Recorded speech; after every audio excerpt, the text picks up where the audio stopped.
Ahead of the Juneteenth holiday, we're getting a closer look at the often unseen history of enslaved people here in Massachusetts. Inside the Jeremiah Lee Mansion in Marblehead, WBZ's Levan Reid shows us some of the unearthed artifacts at a site where enslaved workers once lived.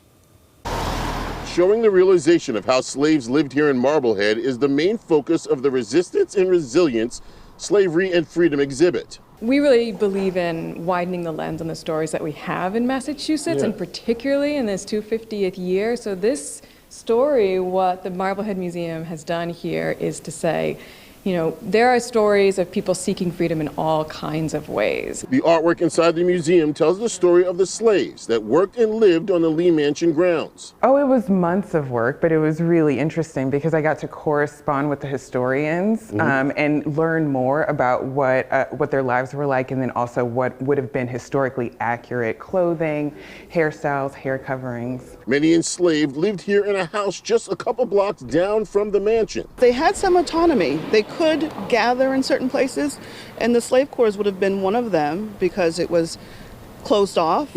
There weren't any windows. But all of this was surrounded by owners. The front of the house and down the street are the same as it was back then. That brick kitchen building offered them a bit of autonomy to enslaved people to be able to go and live and talk to each other, but they were also being surveilled all the time by the Lees and by their neighbors as they were working amongst the yard. Ironically, it was the job of cooking that at times gave those enslaved a small feeling of freedom. Being in the kitchen, they have the opportunity to be able to buy supplies for dinners, so they would be able to go to the market. They would do that on their own, which would give them the opportunity to be able to interact with other unfree people as well as other free black people. These streets and homes are full of stories and a hidden history of black people in this town.